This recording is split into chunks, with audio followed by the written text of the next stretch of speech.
चलिए देखिए, उत्तल दर्पण में प्रतिबिंब की स्थिति। उत्तल दर्पण में प्रतिबिंब की स्थिति कितनी होती है? दो। उत्तल दर्पण में कितनी स्थिति होती है? दो। ध्यान से देखिए, पहले हम लोग बना लेंगे क्या? उत्तल दर्पण। उत्तल दर्पण में पालिश किधर करते हैं? दबे हुए धंसे हुए तल पर। ध्यान से देखिए एकदम आराम से।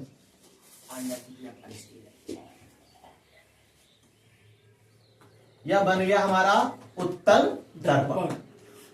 इस दर्पण के मध्य बिंदु को क्या बोलेंगे? ध्रुव। जिसका भाग है उसी का केंद्र होगा।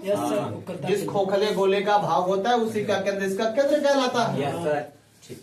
तो केंद्र बना लीजिए। और P और C को मिलाने वाली रेखा क्या कहलाती है? मुख्य अक्ष कहलाती है। P और C को मिलाने वाली रेखा मुख्य अक्ष कहलाती है। ध्यान से देखिए, इधर अनंत हो गया। P और C का मध्य बिंदु क्या कहलाता है? मुख्य फोकस। और इधर कहां तक जाएगा? अनंत तक। क्लियर हो गई इतनी बात? Yes sir. आगे देखिए, उत्तल दर्पण में पहली स्थिति क्या बनेगी? वस्तु कहां पर रखी हो? अनंत पर रखी हो। वस्तु कहां रखी हो? अनंत पर। प्रतिबिंब कहां बनेगा? फोकस पर। फोकस पे बनेगा। कहां बनेगा? फोकस पर। कैसा बनेगा? सीधा। आभासी सीधा। आभासी बनेगा? सीधा। सीधा बनेगा? और क्या बनेगा? छोटा। पहली बात समझ में आ गई? Yes sir. देखिए, जब हम किरण ले जाएंगे, जब कहेगा किरण आ रही खींचिए, तो ऐसे जाएगी। यहाँ तक तो वास्तव में जाएगी। इसके बाद यहाँ से क्या हो जाएगी? काट जाएगी, यहीं पर काटेगी। फिर यहाँ से जाएगी, जहां पर दोनों काट देंगे यहीं पर क्या बन जाएगा? क्लियर होगी बात? एक स्थिति तो हमारी अनंत हो गई और बीच में देखिए कुछ नहीं है। No sir. तो दूसरी स्थिति क्या हो जाएगी? ध्रुव और अनंत के बीच में कहीं भी रख दी जाए। पहली स्थिति क्या होगी? अनंत। दूसरी स्थिति क्या होगी? देखिए, एक ये इसके बीच में वस्तु कहीं पर रखी हो, चाहे यहाँ कहीं पर रखी हो, सब कैसी स्थिति कहलाएगी? दूसरी स्थिति। समझ में आई बात? Yes sir. अनंत और ध्रुव के बीच में वस्तु को कहीं पर रख दिया जाए, प्रतिबिंब उसका ध्रुव और F के बीच में ही बनेगा। कैसा बनेगा? आभासी बनेगा, सीधा बनेगा, छोटा बनेगा। बातें समझ में आ गई? Yes sir. उत्तल दर्पण में दो स्थिति। उत्तल दर्पण में दो स्थिति। पहला कहाँ? अनंत पे। कहाँ बनेगी? अनंत पे बनेगी। सॉरी, अनंत पे वस्तु होगी, प्रतिबिंब कहाँ बनेगा? फोकस पर। कैसा बनेगा? आभासी, सीधा, छोटा। दूसरी स्थिति कहाँ है? अनंत और ध्रुव के बीच। प्रतिबिंब कहाँ बनेगा? ध्रुव और फोकस के बीच में। कैसा बनेगा? आभासी, सीधा, छोटा। दोनों बातें समझ में आ गई? yes, अवतल में 6, उत्तल में 2। क्लियर हो गया? Yes sir.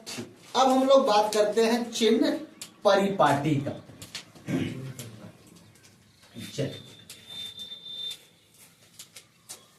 क्या समझिए, दर्पण का सूत्र क्या है? दर्पण का सूत्र।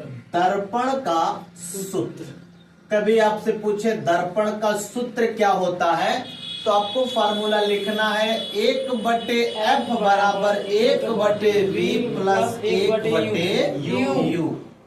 दोनों दर्पण के लिए यही सूत्र होगा। चाहे अवतल दर्पण कह दे तो भी यही फार्मूला, उत्तल दर्पण कह दे तो भी यही फार्मूला। क्लियर हो गई बात? Yes sir. दर्पण का सूत्र क्या है? 1/F बराबर 1/V प्लस 1/U। क्लियर हो गई बात? Yes sir. हाँ, दोनों दर्पण के लिए काम करता है ये फार्मूला। तो इसमें क्या जरूरी है? अब आपको चिन्ह परिपाटी याद होना चाहिए।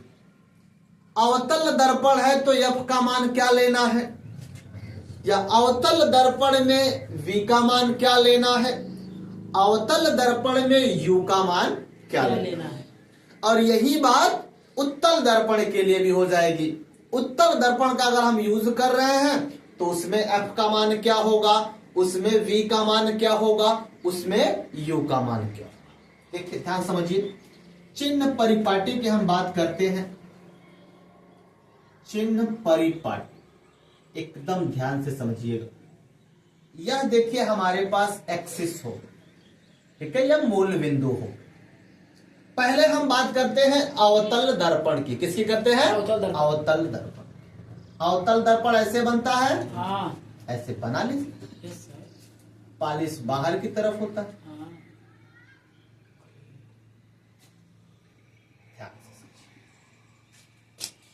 इस चिन्ह परिपाटी का नियम समझिए। बाएं वाली जो चीजें हैं या जो चिन्ह है हमारा क्या कहलाएगा? माइनस। दाएं की तरफ क्या दिखाएगा? प्लस। यानी बाएं साइड माइनस, दाएं साइड प्लस। ऊपर क्या होगा? प्लस। नीचे क्या होगा? माइनस। समझ में आ गई बात? Yes sir. अब बात को समझिए, देखिए ध्यान से। यह हमारा चिन्ह परिपाटी। इस दर्पण की सारी चीजें जिधर होंगी वह चिन्ह दर्शाएगा। ध्यान समझिए। जैसे यह हमारे पास कौन सा दर्पण है? अवतल। इसका केंद्र यही होगा C, इसका F यहीं पर होगा, इसका अनंत यहीं पर होगा। हम वस्तु को रखेंगे यही, यह वस्तु हो गया अनंत पे, प्रतिबिंब यहीं पर बनेगा। समझ में आया? Yes sir. यानी ध्रुव से लेकर जहां तक वस्तु रखी जाती है यह दूरी U कहलाती है। क्या कहलाती है? U। दर्पण के ध्रुव से जहां वस्तु रखी जाती है वस्तु की दूरी को हम क्या बोलते हैं? U। जहां प्रतिबिंब बनता है प्रतिबिंब की दूरी को हम लोग क्या बोलते हैं? V बोलते हैं। एक मिनट, थोड़ा सा हम वस्तु को अनंत पे ना रख के कहीं दूसरी जगह रख दे ताकि हमें फोकस दूरी दिखाने में कोई दिक्कत परेशानी ना आए। ठीक है, हमने वस्तु को यहीं पर रख दिया। समझ में आई बात? Yes sir. कौन सी स्थिति बन गई? दूसरी स्थिति। प्रतिबिंब इन दोनों के बीच में बनेगी। ऐसे बनेगा। यहाँ वस्तु रखिए, प्रतिबिंब यहाँ बनेगा। तो यहां से यहां तक की जो हमारी दूरी कहलाएगी वह क्या कहलाएगी? U कहलाएगी। जहां प्रतिबिंब हमारा बन रहा है वहां से ध्रुव तक की दूरी क्या कहलाती है? V कहलाती है। और फोकस तल यानी जो मुख्य फोकस है यहां से इस ध्रुव तक की जो दूरी होती है वह क्या कहलाती है? फोकस दूरी कहलाती है, स्मॉल f। ठीक है, समझ में आई बातें? Yes sir. दर्पण के ध्रुव से जहां वस्तु रखी जाती है वह दूरी क्या कहलाती है? U। जहां प्रतिबिंब बनती है वह दूरी क्या कहलाती है? V। और F फोकस दूरी। मतलब यहां से समझिए, जहां U बराबर वस्तु की दूरी, वस्तु की दूरी। समझ में आई बात? Yes sir. V बराबर प्रतिबिंब की दूरी, प्रतिबिंब की दूरी। आगे क्या बचा? F बराबर फोकस दूरी। समझ में आ गई बात? Yes sir. क्लियर हो गई? Yes. अब बात करते हैं किसके? अवतल दर्पण। अवतल दर्पण का U देखिए किधर है? बाएं साइड। वस्तु कहां रखी है? दिमाग में फिक्स कर लीजिए कि वस्तु हमेशा बाएं साइड ही रहेगी। क्लियर? Yes sir. तो यहां पर हम लोग लिख लेते हैं दर्पण कौन सा है? अवतल। अवतल दर्पण। तो U का मान क्या हो जाएगा? माइनस। क्यों? क्योंकि हमेशा वस्तु बाएं साइड रहे। क्लियर हो गई बात? Yes sir. देखिए अब F भी किधर है? बाएं साइड। तो F का भी मान क्या हो जाएगा? माइनस। इधर क्या है? V। लेकिन V के लिए आपको थोड़ा सा दिमाग रखना पड़ेगा। अगर इसको भी माइनस कर देंगे तो थोड़ा सा कंफ्यूजन हो जाएगा। बात को समझिए। 5 स्थिति में प्रतिबिंब तो इधर बनते हैं, हाँ, लेकिन एक स्थिति में प्रतिबिंब इधर चला जाता है। यस सर, चला जाता है, हाँ, सबको पता है ना? हाँ, हाँ। तो v का मान 5 स्थितियों के लिए तो माइनस होता है ना? कितने स्थिति के लिए? 5 स्थिति के लिए। समझ में आया? यस सर, v का मान 5 स्थिति के लिए माइनस और छठी स्थिति के लिए प्लस, छठी, छवी या छठी स्थिति के लिए प्लस, v का मान क्या हो जाएगा? प्लस, प्लस हो जाएगा। बातें समझ में आई आपको? यस सर, 5 स्थिति में देखिए प्रतिबिंब इधर बनता है, हाँ, तो 5 स्थिति में हम v का मान माइनस रखेंगे, लेकिन छठी स्थिति में प्रतिबिंब इस साइड हो जाता है, तो इस साइड क्या लिखा है? प्लस। तो अवतल में u तो सदैव माइनस होगा, f सदैव माइनस होगा, लेकिन v सदैव माइनस नहीं नहीं होगा। यह 5 स्थिति में माइनस होगा, लेकिन जैसे ही छठी स्थिति आएगी यह प्लस हो जाएगा। अवतल दर्पण समझ में आ गया? यस सर, एकदम 100% क्लियर है? यस, ठीक, आगे अब हम लोग किसकी बात करते हैं? उत्तल दर्पण की।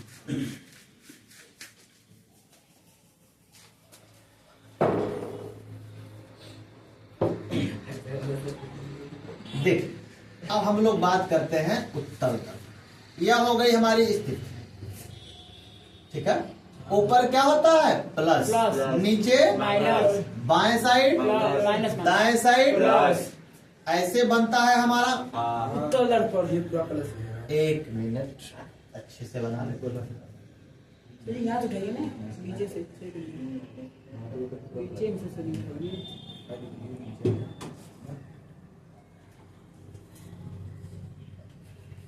चलिए, पालिश कहाँ होगा? बाहर से, अंदर की तरफ। अरे हाँ, इतनी जल्दी मत भूलिए, अंदर की तरफ, यस, इतनी जल्दी भूल जाएंगे तो फिर बोर्ड पेपर में क्या लिखेंगे?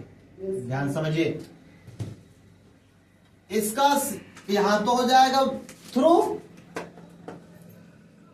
फोकस इस साइड होगा, यस सर, वक्रता केंद्र भी इस साइड होगा, हाँ, इधर अनंत होगा, इसका इधर अनंत होगा। लेकिन क्या वस्तु हम इधर रख दें? नो सर, क्योंकि इधर तो हमने पालिश कर रखा यस है। सर, जब पालिश करोगे तो इधर तो प्रतिबिंब बनना ही नहीं है। नहीं। वस्तु हम किधर रखेंगे? इधर। इधर, समझ में आया? यस सर, हाँ। तो यह हो गया अवतल। अब हम लोग बात कर लेते हैं उत्तल, तो उत्तल में भी u का मान क्या हो जाएगा? माइनस। माइनस, क्योंकि वस्तु हमेशा हमेशा कहाँ रखी जाएगी? बाएं बाएं साइड। साइड, क्लियर हो गई बात? यस सर, देखिए, फोकस कहाँ है? प्लस में, प्लस साइड की तरफ है ना, हाँ। दाहिने साइड है, तो f का मान क्या हो जाएगा? प्लस। इसके सारे प्रतिबिंब कहाँ बनते हैं? इधर ही बनते हैं। हाँ, इधर देखिए ध्यान से। इसके यानी उत्तल दर्पण में सारे के सारे प्रतिबिंब दो ही स्थिति होती है, दोनों यही बनते हैं, तो v का मान भी क्या हो जाएगा? चिन्ह परिपाटी समझ में आया? यस सर, ठीक, ध्यान समझिए। उत्तल दर्पण में u का मान माइनस, अवतल दर्पण में u का मान माइनस, f का मान उत्तल दर्पण में प्लस, अवतल दर्पण में f का मान माइनस, यहां पर v का मान प्लस। लेकिन अवतल दर्पण में v के मान के लिए थोड़ा सा आपको दिमाग रखना पड़ेगा कि 5 स्थितियां तो माइनस की बनती हैं, लेकिन छठी स्थिति इसकी प्लस की बनती है। क्लियर हो गई बात? ठीक, तो चिन्ह परिपाटी समझ में आया? यस जब भी न्यूमेरिकल आपको देगा, इस वाले फार्मूले में चिन्ह सहित रखना है। ठीक है, चिन्ह सहित। जैसे देख लीजिए, चिन्ह सहित कैसे रखना। आपसे बोल दिया कि एक अवतल दर्पण की फोकस दूरी, अवतल दर्पण की फोकस दूरी 15 सेंटीमीटर है, वस्तु की दूरी 20 सेंटीमीटर है, तो प्रतिबिंब की दूरी बता दीजिए। समझ में आई बात? Yes sir. तो अवतल दर्पण है, एफ का बराबर दे रखा है तो हम क्या लिखेंगे -15। यू का मान क्या लिखेंगे -20। हमको v का मान पूछा है तो इसी वाले फार्मूले पर ले जाकर के रख देंगे। देख लीजिए ध्यान से एक बार, 1/f क्या जो लिखा है -15 बराबर 1/v प्लस 1/-20। समझ में आई बात? Yes sir. यह माइनस इधर आएगा तो प्लस हो जाएगा, हाँ। इसको इधर ही रहने दे क्योंकि इसको मिटा देते हैं। या तो क्लियर हो गया ना? हाँ तो निमेर कर देते।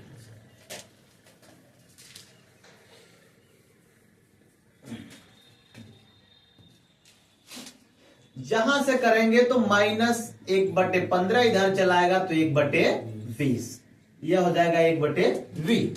अब 15 और 20 का क्या लेना है हमको? एलसीएम। 15 और 20 का एलसीएम कितना हो जाएगा? कितना हो जाएगा? नहीं समझ पाए? पहले देखें, जब बड़ा को देखा करिए, बड़ा कौन है? 20। क्या है? 20। तो 20 में 15 से भाग जाएगा? नहीं जाएगा। 20 दूना 40, 40 में भी 15 से भाग नहीं जाएगा। 20 तिया 60, 60 में 15 से जाएगा? Yes sir. तो 60 हो जाएगा हमारा एलसीएम। 15 चौके कितना होता है? 60 और 20 तिया 60, 1/v -1/60/v और v का मान कितना जाएगा? -60 सेंटीमीटर। समझ में आया? Yes sir. तो अवतल दर्पण है, v का मान माइनस आया, इसका मतलब ये 5 स्थितियों में चला आया। छठी स्थिति में जाता। अच्छा, छठी स्थिति का पहचान हम कैसे करेंगे? ध्यान समझिए, जब भी f और u दो मान आपको दे रखेगा, यस सर। u का मान f से छोटा हो जाए, क्या हो जाए? f से छोटा हो जाए। u का मान यानी f 15 दिया है तो u का मान अगर 10 दिया होता तो हमारा यहाँ पर v का मान क्या आएगा? प्लस आएगा। देखिए यही तो छठी स्थिति है, यहाँ f है और यहाँ रखोगे आप वस्तु, जब यहाँ से यहाँ 15 है और यहाँ पर रखोगे यहाँ तो 10 ही होगा ना। तो जब भी u का मान f से छोटा आए तो दिमाग में रख लीजिएगा कि यह छठवीं स्थिति बन गई। अब इसमें हमको v का मान प्लस आएगा तभी हमारा आंसर सही होगा। अगर देखना चाहते हैं तो इसको भी हम दिखा देते हैं ना। Yes sir. देख लीजिए, यहीं से इसको भी देख लीजिए, प्रूफ हो जाएगा। Yes sir. f का मान कितना दिया है? -15, u का मान -10। देखिए 1/-15 बराबर 1/v -1/10। इधर ले लेते हैं, 1/+-15 इधर चलाएगा तो प्लस हो जाएगा, 1/10/1v। समझ आया? इसका एलसीएम 15 दूना 30, यही होगा ना? Yes sir. देखो तो 15 दूना 30, 2 हो गया माइनस 10 तिया 30, 3 में से 2 घटाएंगे 1। समझ में आई बातें? Yes sir. v का मान 30। b का मान क्या गया? कैसा आया? पॉजिटिव आया। दर्पण कौन था? अवतल। दर्पण। उसके बाद भी v का मान पॉजिटिव आया। स्थिति कौन सी बन गई? छठी स्थिति। क्लियर? समझ में आ गया? Yes sir. कब? जब u का मान छोटा हो किससे? v से, सॉरी f से। f से छोटा होगा, f देखो यही है ना, जब f से छोटा होगा तभी तो यहाँ रखोगे। Yes sir. यही तो छठी स्थिति बनती है हमारी। तो u का मान जब छोटा होगा किससे? f से, तो अपने आप छठी स्थिति बन जाएगी। और जब छठी स्थिति बन गई तो v को तो पॉजिटिव ही आना पड़ेगा। क्लियर हो गया? तो न्यूमेरिकल ऐसे ही लगाना है। वस्तु की दूरी क्या है, प्रतिबिंब की दूरी क्या है, उसे देख करके रख देना है आराम से। समझ में आई बातें? ठीक, आगे एक हेडिंग और बची है इस चैप्टर की, उसे भी समझ। उसका नाम क्या है? आवर्धन क्षमता। क्या है? आवर्धन क्षमता। आवर्धन क्षमता। आवर्धन क्षमता, इसको पढ़ लीजिए। आवर्धन क्षमता,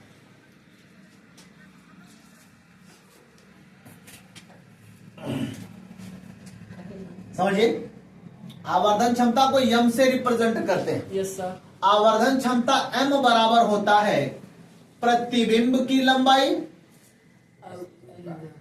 प्रतिबिंब की लंबाई अपान वस्तु की लंबाई। वस्तु की लंबाई।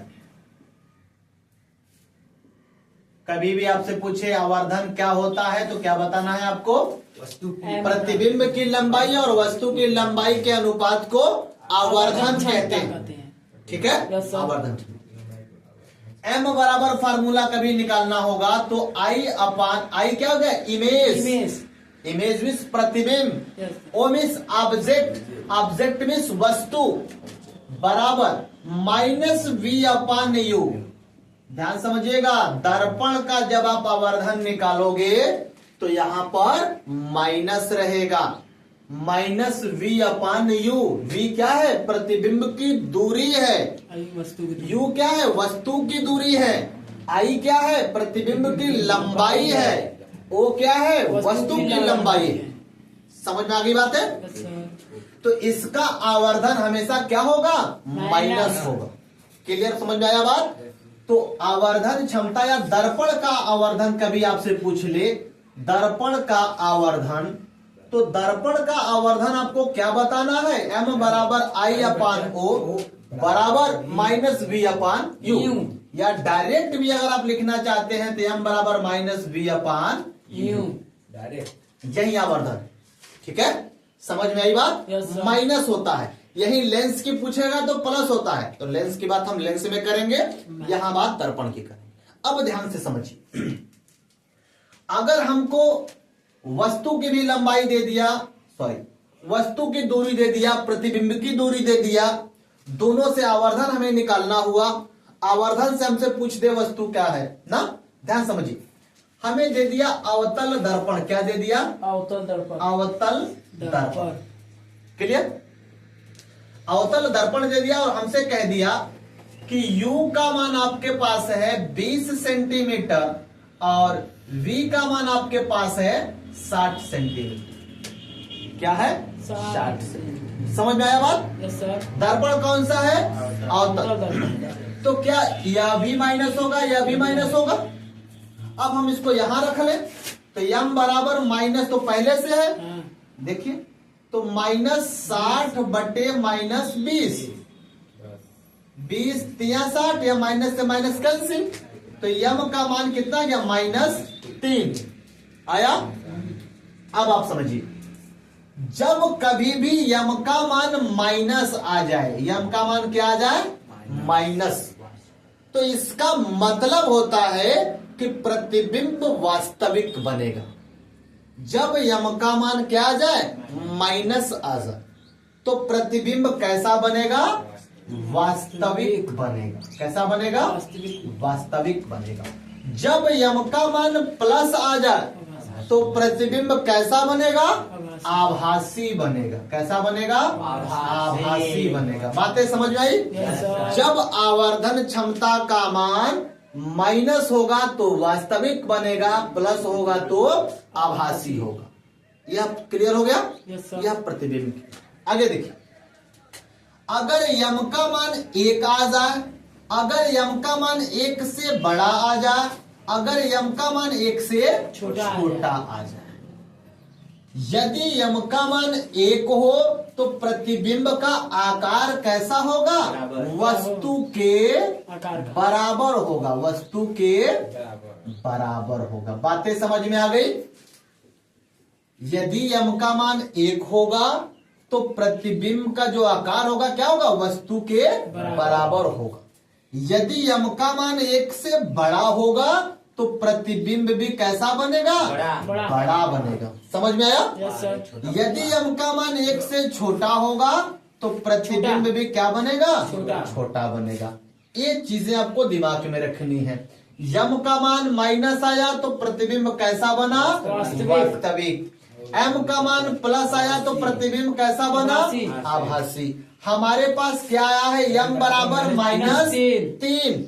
तो इससे आपसे पूछ दे कि प्रतिबिंब की प्रकृति बताइए, प्रतिबिंब का आकार बताइए, तो क्या बताएंगे? माइनस दिख रहा है ना, तो माइनस दिख रहा है तो प्रतिबिंब कैसा बनेगा? वास्तविक बनेगा। और वास्तविक बनेगा तो उल्टा होगा।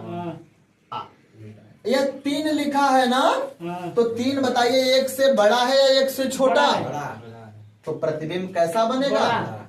यहाँ मैथ वाला दिमाग नहीं लगाना है कि -3 छोटा होता है, समझ में आया? वो मैथ में होता है कि 1 बड़ा है कि -3 बड़ा है, कि 1 बड़ा है कि -10,000 बड़ा है, -999 बड़ा है। तो इन सबसे बड़ा कौन है? एक। ये सिस्टम मैथ का है, ठीक है? तो उसको मैथ में ही रखिएगा। यहाँ माइनस का मतलब वास्तविक दर्शाता है, प्लस का मतलब आभासी। यहाँ 1 से छोटा का मतलब होता है उसका मान दशमलव में आ जाए, यानी बटे के रूप में आ जाए, ठीक है? जैसे आ जाए 0.562, तो यह 1 से छोटा है। जब 1.562 आ जाए तब क्या 1 से बड़ा है? समझ में आई बातें? और जब 1 आ जाए तो वह 1 होगा। 1 आएगा तो प्रतिबिंब कैसा बनेगा? वस्तु के बराबर बनेगा। 1 से बड़ा आएगा तो प्रतिबिंब कैसा बनेगा? बड़ा बनेगा। 1 से छोटा आएगा तो क्या बनेगा? छोटा। छोटा मान माइनस से नहीं निर्धारित करना है, माइनस सिर्फ वास्तविक बताता है, प्लस आभासी बताता है। यह अंक आपको निर्धारित करता है। अगर यही बात क्या होती? 1/2 होती, -1/2, -1/2, तो -1/2 का मान कितना होता है? 0.5 माइनस, ठीक है? तो ये 1 से छोटा हो गया। माइनस क्या बताया? वास्तविक। क्या बताना हमको? वास्तविक उल्टा छोटा, वास्तविक उल्टा छोटा। क्लियर होगी बात? आवर्धन क्या होती है? प्रतिबिंब की लंबाई बटे वस्तु की लंबाई। m बराबर I/O बराबर -V/U, या डायरेक्ट लिख सकते हैं आवर्धन m बराबर -V/U। V क्या है? यह प्रतिबिंब की दूरी है, लंबाई नहीं दूरी, ठीक है? लंबाई तो I है, प्रतिबिंब की दूरी है यह, और U क्या है? वस्तु की दूरी। वस्तु की दूरी है। इसे कभी आप लोग भूलिएगा मत। समझ में आई बातें? तो m का मान जब माइनस आएगा तो प्रतिबिंब कैसा बनेगा? वास्तविक। m का मान प्लस आएगा तो प्रतिबिंब आभासी। अब इधर चले आइए। अब क्या इसे, यह प्रकृति है, यह क्या है? प्रकृति। कभी पूछे प्रतिबिंब की प्रकृति, तो प्रकृति आपको यही बतानी है, वास्तविक है, आभासी है। प्रकृति मतलब वास्तविक है तो उल्टा होगी, आभासी है तो सीधा होगी। ये क्या बताता है? प्रतिबिंब का आकार। समझ में आया? प्रकृति आपको माइनस प्लस से बतानी है, और वस्तु का आकार जो बताना है वह 1 से बताना है। 1 के बराबर होगा वस्तु के बराबर होगा। 1 से बड़ा होगा तो बड़ा, 1 से छोटा होगा तो छोटा। समझ में आ गया? तो यह दर्पण वाला चैप्टर, यानी पहला चैप्टर आज आपका क्या होता है? पूर्ण रूप से फिनिश होता है। इसको बढ़िया से पढ़ लीजिएगा, रिवीजन मार लीजिएगा, ठीक है? ठीक, धन्यवाद।